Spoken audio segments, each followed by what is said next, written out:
गुरुदेव महेश्वर गुरु साक्षात् परब्रह्म तस्मै श्री गुरुवे नमः। श्रीनाथादि गुरुत्रयं गणपति पीठत्रयं भैरवं सिद्धगुपटकत्रयं पदेवं धृतिक्रम मंडलम वीरानश्चतुष्टनकम वीरावली पंचकम श्रीमन्मालिन मंत्रा सहितम वंदे गुरुर्मंडलम। सारे गुरुमंडल को प्रणाम करता हुआ मैं परम पूज्य सदगुरुदेव स्वामी निखिलेशानंद जी के चरणों में प्रणाम करता हुआ आज संत गजानन महाराज जो शेगांव निवासी है, जो मेरे प्रथम गुरु है और जिनको त्रैलंग स्वामी स्वरूप कहा गया है, ऐसे संत गजानन महाराज को भी प्रणाम करता हूँ। सारे गुरुमंडल को प्रणाम करता हुआ आज का यह कार्यक्रम आरंभ करता हूँ। मेरे को यहाँ के आयोजकों ने समय दे दिया है, इस समय में इतना ही बात करना है और उसके बाद आपको यानी पूरे रिस्ट्रिक्शन में बंधे हुए रखें। आपको मेरे को सबको उतना ही काम करना है, क्योंकि हम ज़्यादा हमारा आश्रम नहीं है कि हम हमारे कामों से करें। तो आधे घंटे में पूरा खत्म करना है तुम्हारे को जो कहना है, उसके बाद उनका कार्यक्रम होगा। हम आश्रम के नियमों से और उनके बंधनों से हमें चलना है। तो अभी मैं ये बात कह रहा था कि पहले मैंने आज सुबह जैसा ही कहा था कि आप लोग सब लोग यहाँ की अधिष्ठात्री देवता या कहो वृंदावन की कुल देवता माता कात्यायनी और गोपेश्वर महादेव जो शिवजी है, उनको आप गोपेश्वर महादेव को यहाँ के क्षेत्रपाल का हम कभी नहीं देखा कि जहाँ भी शिव जी है वहाँ भैरव क्षेत्रपाल के रूप में या विष्णु जहाँ है वहाँ गरुड़ को क्षेत्रपाल के रूप में देखा है, लेकिन यहाँ गोपेश्वर महादेव को क्षेत्रपाल के रूप में देखा है।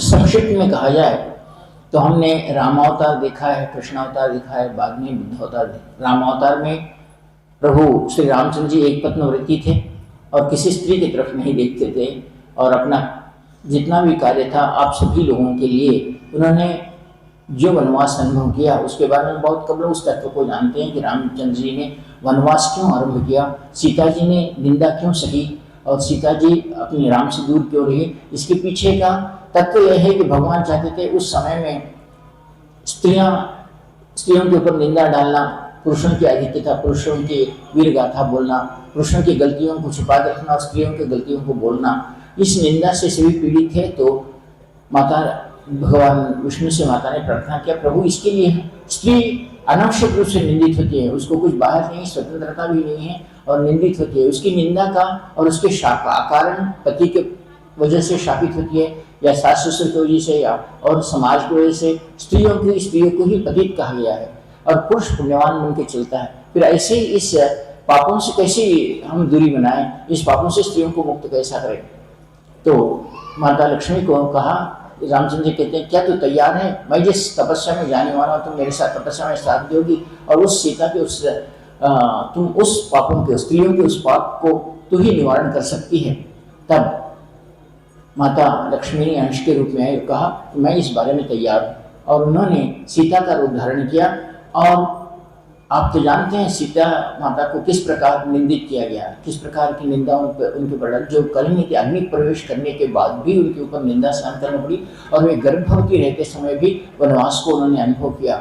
उसी तरह कहते हैं कि सीता माता की जो आराधना करता है, जो स्त्री हो पुरुष हो, वो निंदा का भागी नहीं बनता है, उसके ऊपर की निंदा चली जाती है। जो स्त्री सीता माता की आराधना करती है, सीता माता को मंत्र जप करती है, उसको निंदा का सामना नहीं करना पड़ता। यह निंदा से अपनिंदा कहते हैं, जिसको काम न करने पर भी अपने स्त्रियों को या बहन माताओं को जो निंदा से ग्रसित होती है उनकी निंदा जाती है। इसलिए सीता माता ने उस निंदा का निराकरण करने के लिए राम अवतार में अपना सीता के रूप में अवतरित हुई और रामचंद्र जी भी उस संसार में निंदा के प्रति घृणा व्यक्त करते हुए उन सभी पुरुषों के लिए जिन्होंने अकारण स्त्रियों को बदनाम किया, स्त्रियों को सताया, ऐसे लोगों को उन्होंने भी विरह अनुभव किया और अपने अवतार में उन्होंने अपनी पत्नी से दूर रहकर वनवास अनुभव किया।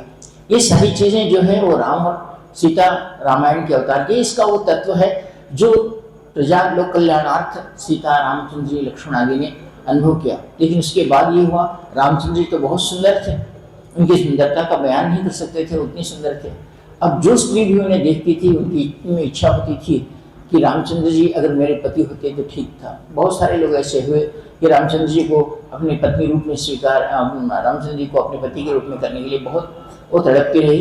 तो उन सभी को देखा कि ये आगे कैसा हो, तो उन्होंने कहा कि मैं आगे द्वापर युग में कृष्ण के रूप में अवतारित होगा और तुमने जो जो इच्छाएं व्यक्त की तुम्हारी सारी इच्छाएं पूर्ण करूंगा, क्योंकि मैं किसी के ऋण में रहना नहीं चाहता और मैं ऋणग्रस्त नहीं रहना चाहता कि तुमने की कि ये नहीं तो ये जन्मों जन्मों तक ये बात चलती ही रहेगी। और तुम विशेष बात तो एक बार कहूँ तो आप ब्रह्मवैवर्त पुराण पढ़ते हैं तो उसमें एक जगह कहा है कि गलती से एक बार ब्रह्मा विष्णु भाई सभी बैठे हुए थे तो उतने में शिव जी से मिलने के लिए भगवान विष्णु आ गए और उन्होंने शिव जी को नमस्कार करके पार्वती भी बैठी थी। तो एक मिनट के लिए विष्णु का रूप देखकर पार्वती का मन चंचल हो गया। ये बात शिव जी ने ग्रहण की और बाद में जब वो कृष्ण रूप में यहाँ अवतरित हुए और माता पार्वती यहाँ कात्यायनी के अंश रूप में अवतरित हुई तो शिव जी कहते हैं कि हे पार्वती मैं तुझे एक बात कहता हूँ। बोले क्या? तू एक बार जाकर कृष्ण का आलिंगन कर ले। पार्वती माता की आंखों में आंसू आ गए। बोले शिव जी स्वयं मैं कह रहा हूँ, मैं पति कह रहा हूँ, तू जाके कर ले।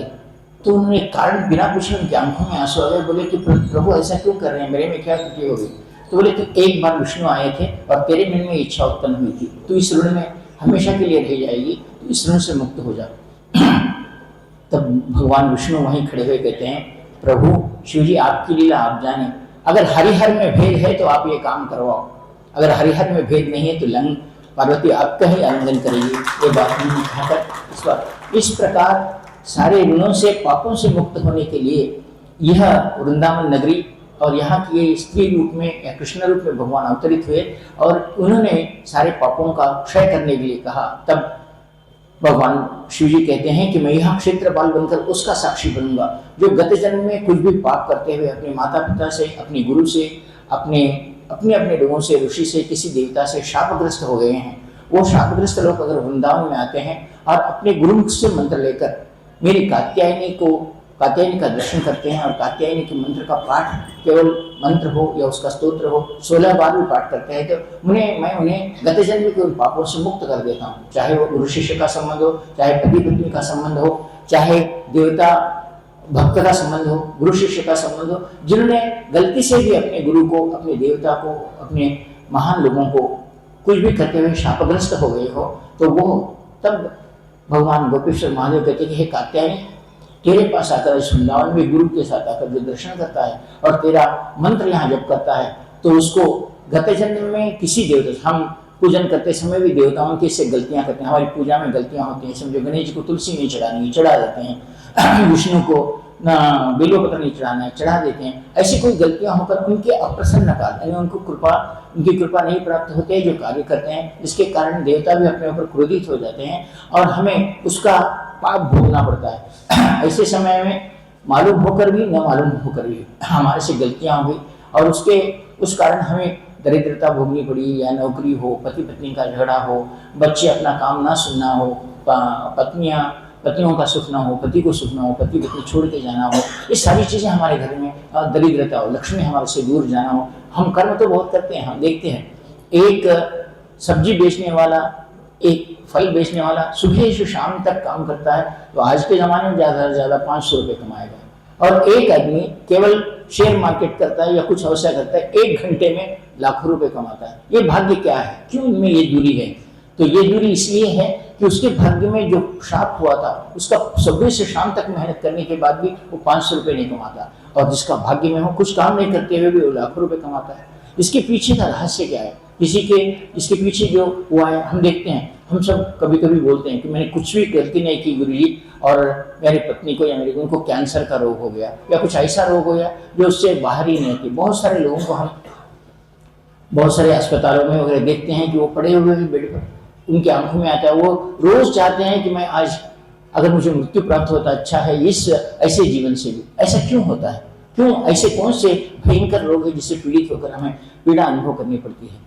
तो यह हमारे शास्त्रों के अनुसार कहा जाता है कि तुमने कभी उन सज्जन मनुष्यों को, या समझो हम अच्छा सा वृक्ष घर में बढ़ रहा है और उस वृक्ष के नीचे पशु पक्षी वृक्षों पर बैठते हैं, छाया में बहुत सारे लोग बैठते हैं, लेकिन उस जगह को तुमने खरीद लिया, तुम्हारे को घर बांधना है तो क्या करते हैं 1 मिनट में घर को उस वृक्ष को तोड़ देते हैं। क्या उस वृक्ष को तोड़ने के हम जैसे पंचपल्लव है, वट वृक्ष है, अपना पीपल का वृक्ष है, बेल वृक्ष है, ये वृक्षों को बढ़ने के बाद हम तोड़ देते हैं। जो शिव को प्रिय है ऐसे काम करते हैं, हमारे गलती से मालूम होकर न मालूम, लेकिन उसका पाप भी हमें भोगना पड़ता है।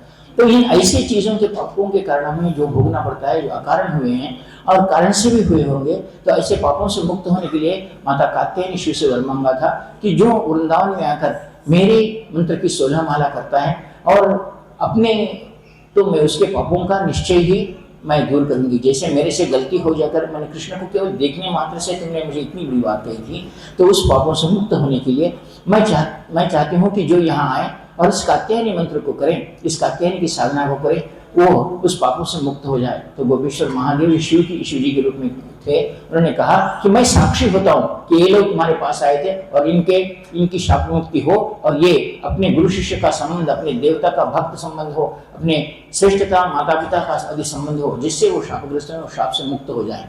आज के दिन इस वृंदावन में माता कात्यायनी का दर्शन लें और हम उनके मंत्र का जाप करें, या उसके मंत्र को जाप करते हुए उस कात्यायनी यंत्र को 16 माला जप करते हुए हम अगर उसको यमुना नदी में या किसी यमुना नदी के ऊपर जो वृक्ष है उस वृक्ष के तले उस यंत्र को रखते हैं, तो ये साक्षी है कि हमारे किए हुए पापों का प्रक्षालन होता है। हम बहुत सारे लोगों को ये कहते हुए देखते हैं, जी मैं बहुत तपस्या किया हूँ, मैंने आपसे मंत्र लिया है, मैंने इतनी साधना संपन्न की है, लेकिन मुझे एक भी साधना सिद्ध नहीं थी। क्यों नहीं होती?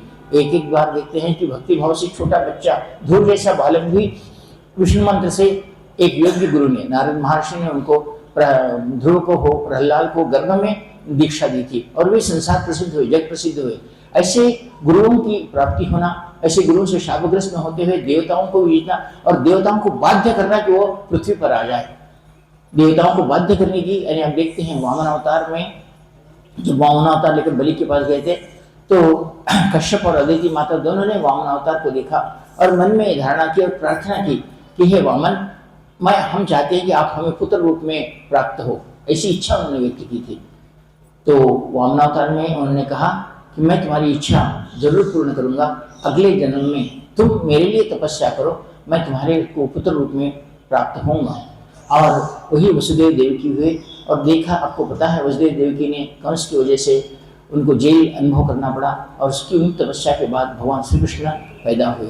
तो हमारी इच्छा कब अच्छी हो, लोक कल्याणार्थ हो, हमारे जन्म में हमारे से घर से कोई पाप हुए हो तो हमारे बच्चे ठीक तरीके से नहीं थे, उनको ऐसी बीमारियां आती है जो गुरु कृपा से प्राप्त न होकर प्राप्त होती है, जिसका हम अकारण अनुभव करते हैं। हम कहते हैं कि गुरु जी मैंने जीवन में तो बहुत अच्छा किया है, लेकिन मेरी पत्नी को ऐसी बीमारी होगी, गुरु जी मेरे को पति से बिछड़ना पड़ा, मेरा पति कल तक अच्छा था, आज पति मेरे से मैं बिछड़, उसके साथ मैं रह नहीं सकती। पत्नी भी कहते हैं, पति भी कहते हैं, पुत्र भी कहते हैं, कोई बहुत सारे पुत्र ऐसे छोड़कर चले जाते हैं। तो इसी तरह जब होते हुए कृष्ण को जितनी राधा प्रिय थी उतनी एक विरजा नाम की सुंदरी भी बहुत प्रिय थी, और कृष्ण राधा से छुपते हुए विरजा को जाके मिलते थे।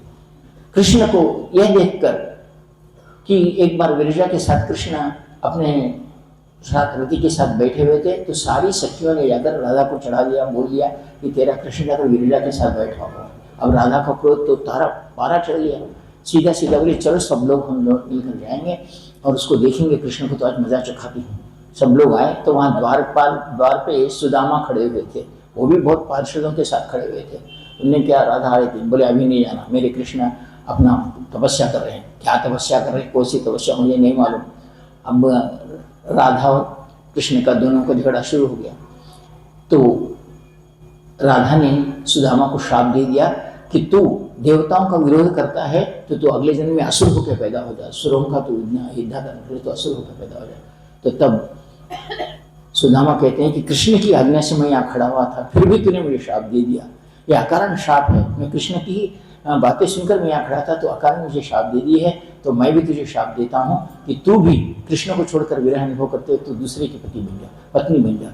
अब दोनों का श्राप लेकर दोनों कृष्ण के पास गए। असल बात जो थी विरजा के साथ वो तो भूल गए, दोनों अपने श्रापों को लेकर। कृष्ण की माया थी, कृष्ण बोलते हैं कि वो गुस्सा शांत होने के लिए दोनों गए और बाद में दोनों बात करने लगे। तो सुदामा ने अपना श्राप सुनाया और राधा ने अपना श्राप सुनाया।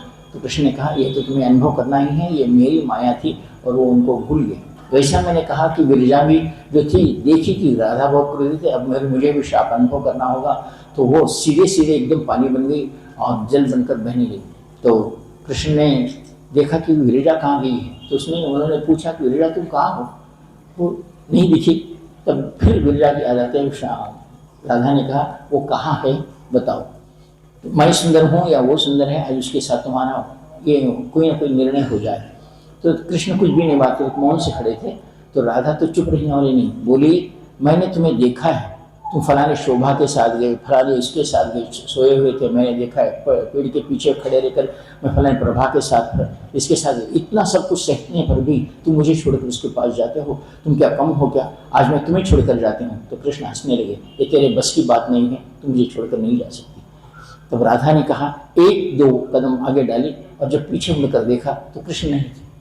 राधा को एकदम धड़कन बढ़ गई और कहा, ये कहाँ गए। तो उन्होंने कहा कि कहीं मेरे को छोड़कर गिरिजा के साथ नहीं चले गए। भागते हुए आई, बोले श्री कृष्ण आप कहाँ हो।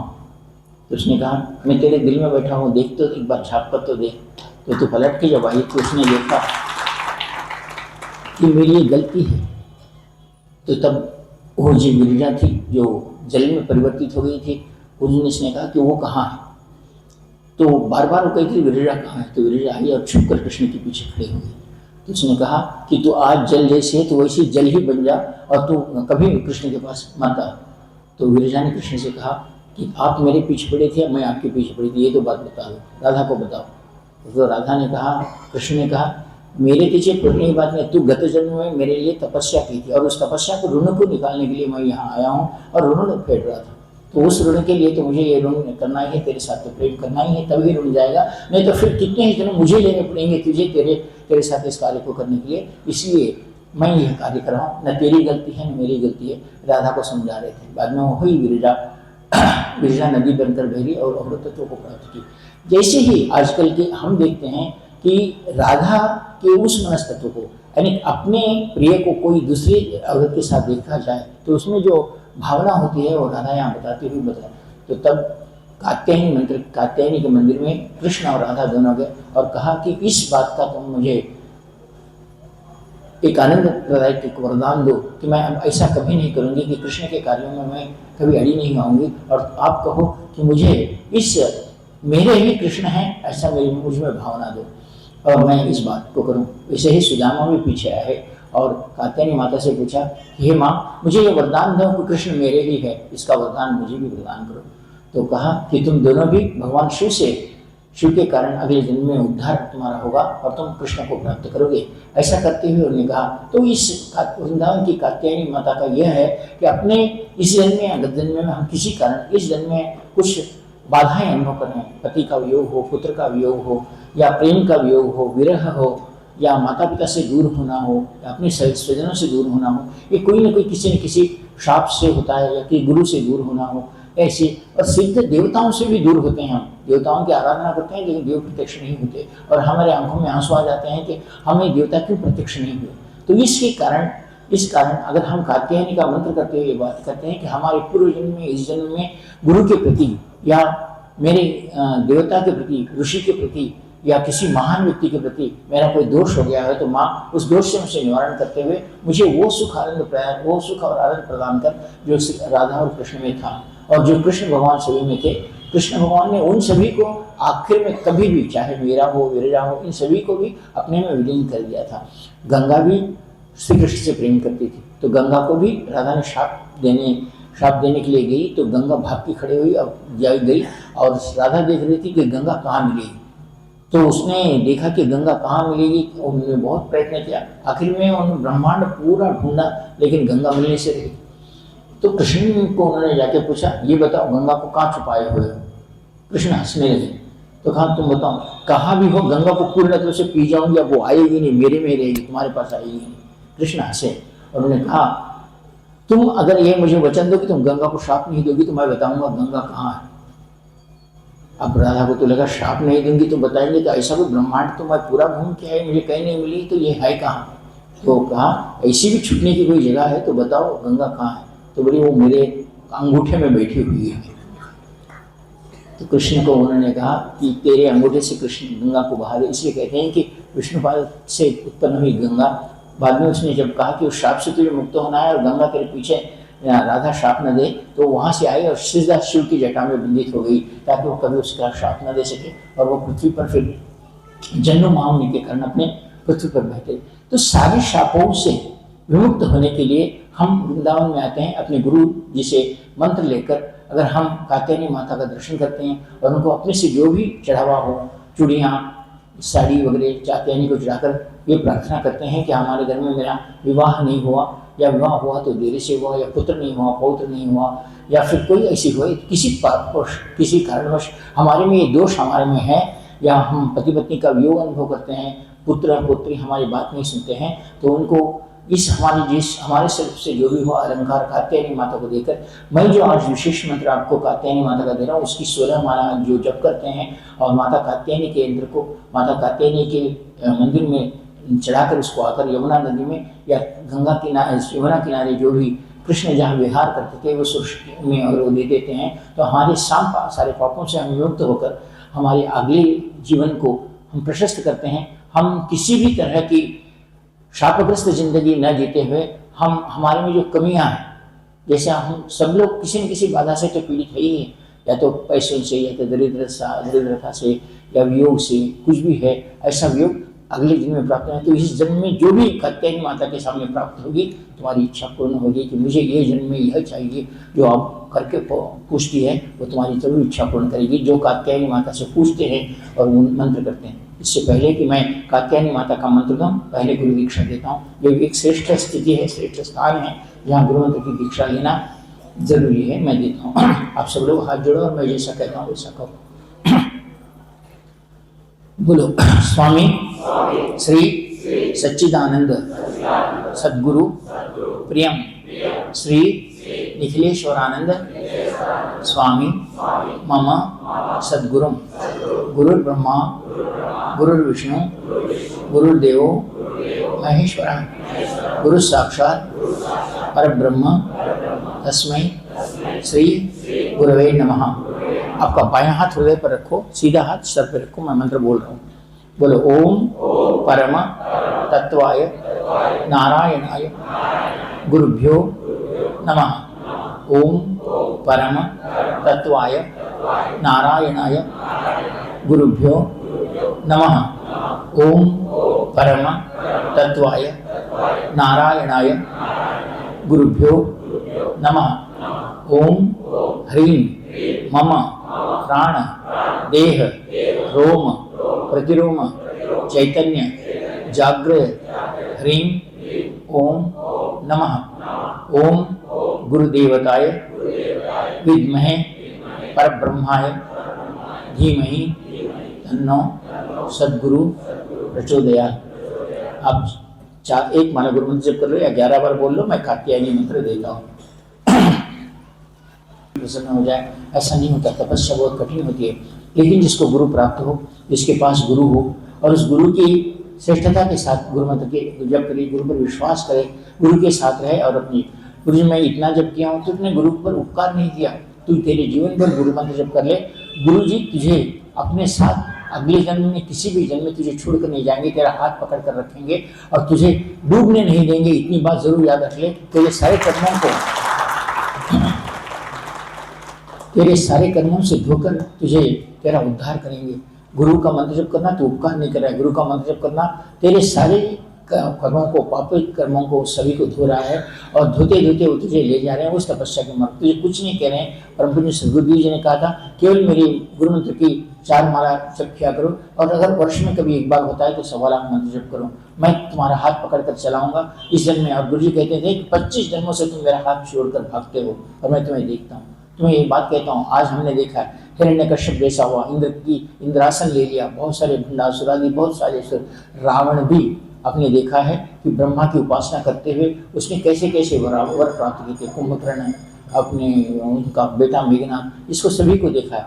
तो मुझे कभी लगता है कि हम गुरु की आवश्यकता कैसे प्राप्त कर सकते हैं। आपने देखा रावण जब मर रहा था, रावण को जब रामचंद्र जी बांधकर रावण मृत्युशैया पर पड़ा था तो रावण ने कहा कि मैं जीवन भर शिवजी कैलाश को गिला दिया, तुम्हें प्राप्त किया, शांकरी को प्राप्त किया, मैं रोज मेरे इसमें शिवजी को, रोज मेरी माता भी शिवलिंग की प्रार्थना करती है, मैं रोज शिवजी की पूजा के पानी भी नहीं ग्रहण करता, मैं 7 समुद्र में संध्या करता हूँ। ये सब करने के बाद भी एक मामूली मानव, वनवासी मानव अपने बंदरों के वानरों के साथ आकर मुझे मारता है, इससे बड़ी लज्जा की क्या बात है, मैं कैसा मर रहा हूँ। ये बात रावण को बहुत चोट लगी और रावण ने कहा कि ऐसा कैसा हुआ, एक मामूली मानव आकर मुझे मारता है, इसका कारण बोलो। और उन्होंने अपने शांकरी को पूछा, अपनी जो शक्ति थी उनकी, जिसकी उन्होंने पूजा करते थे, उसको आकर पूछा और कहे, शांकरी मैं ऐसा कैसा मर रहा हूँ, मेरा पूरा वंश खत्म हो गया, एक मामूली राम जो वनवासी है, केवल उसके पास कुछ भी नहीं है, उसने बाणों से मुझे मार डाला, इसके पीछे का रहस्य क्या है?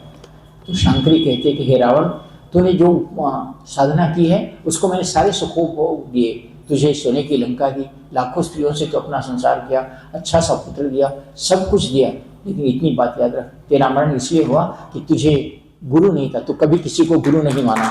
और रामचंद्र जी के 7 गुरु थे और उन्होंने गुरु से माना, इसलिए कोई भी राक्षस हो, कोई भी हो, जो गुरु अपने रूप में दीक्षा नहीं करता, गुरु दीक्षा नहीं लेता, उसका मरण सामान्य रीति से मरण होता है। वो एक्सीडेंट में कुछ भी हो, कितना भी साधक हो, कितने भी देवता की आराधना करो, जो ऐसे कात्यायनी वृंदावन में श्री कृष्ण भगवान जो योगीश्वर कहलाए जाते हैं, राधा माता का नाम लेना ही श्री कृष्ण को प्रसन्न करना है या राधा माता को प्रसन्न करना है, ऐसा कहा गया है। इस नगरी में अगर गुरु मंत्र की दीक्षा ली जाए और कात्यायनी मंत्र पढ़ते जाए तो तुम्हारे जीवन में तुम जो जो चाहते हो, चाहे शादी, पुत्र पौत्र, सौख्य, सभी कुछ उस किसी शाप के कारण तुम्हारे घर में हुआ है। हम बहुत सारे लोगों को, हम अपने ऊपर दोष न लेते, आजकल के लोगों को एक आदत सी पड़ गई, गुरुजी मेरे शादी नहीं हुई, घर में कोई वास्तु दोष है क्या, मेरे गुरुजी कोई हमारे घर में शाप है क्या, कोई राहु दोष है क्या? दोष कुछ भी नहीं है, दोष तुझ में है।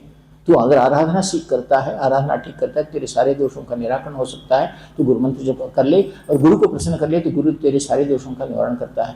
आज आप परम पूज्य सद्गुरुदेव जी की कृपा से यहाँ वृंदावन में आए हैं, तो मेरा कर्तव्य बनता है कि उस मार्ग में मैं साधना, क्योंकि हमारा मार्ग साधना मार्ग है, हम साधना से ही सब कुछ सकते हैं, साधना ही तपस्या है और तपस्या से ही हम किसी को भी प्राप्त कर सकते हैं, किसी को भी प्रसन्न कर सकते हैं।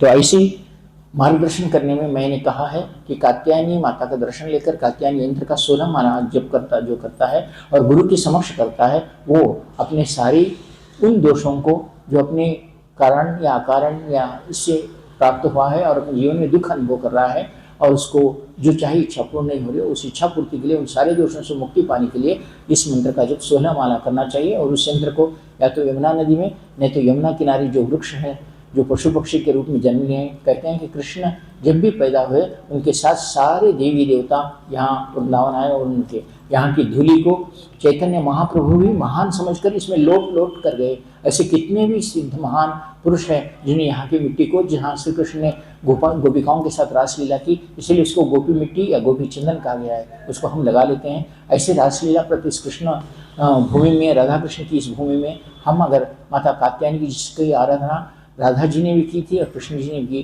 की थी, ऐसे कात्यायनी माता को अगर हम पूर्ण रूप से मंत्र करते हुए पहला आरंभ इस कात्यायनी मंत्र से करते हैं तो हम वृंदावन में जरूर गुरु कृपा और कृष्ण की कृपा प्राप्त करके जाएंगे। कल दूसरी साधना बोलता हूँ, आज पहले कात्यायनी का मंत्र बोल रहा हूँ, मेरे साथ करें।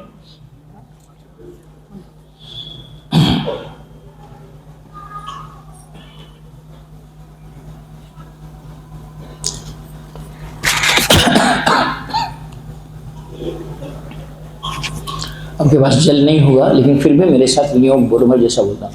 बोलो, अस्य श्री कात्यायनी मंत्रस्य कपिल ऋषि गायत्री छंदः श्री चंडिका कात्यायनी देवता ह्रीं श्रीं बीजं स्वाहा शक्ति कात्यायनेति कीलकं मम सर्व दोष पाप निर्वृत्ति पूर्वकम अभिष्ट सिद्ध्यर्थे जपे विनियोगः।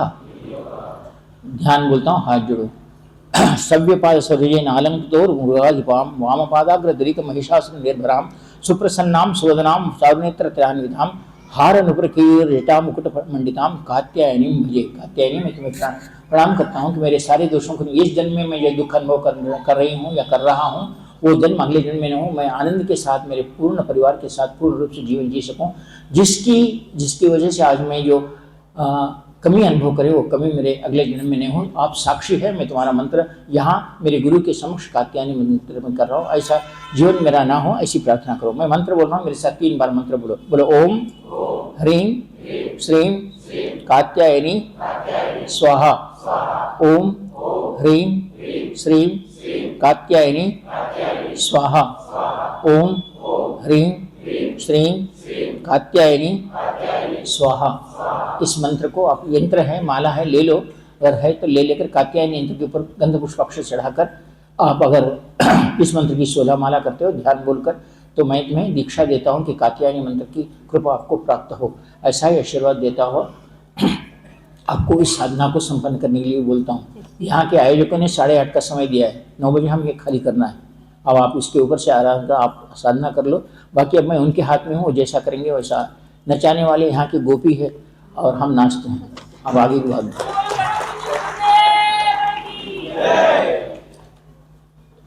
आप यंत्र और माला ले लेकर उस मंत्र को करो। उस जिस यंत्र को हमें यमुना नदी में छोड़ना है, आपके जीवन का एक समस्त पुत्र पुत्रियों को प्राप्त करने और किसी प्रकार के रोग को दूर करने का एक श्रेष्ठ विधान है। आप इस साधना को संपन्न कर सकते हैं। आशीर्वाद देता हूँ।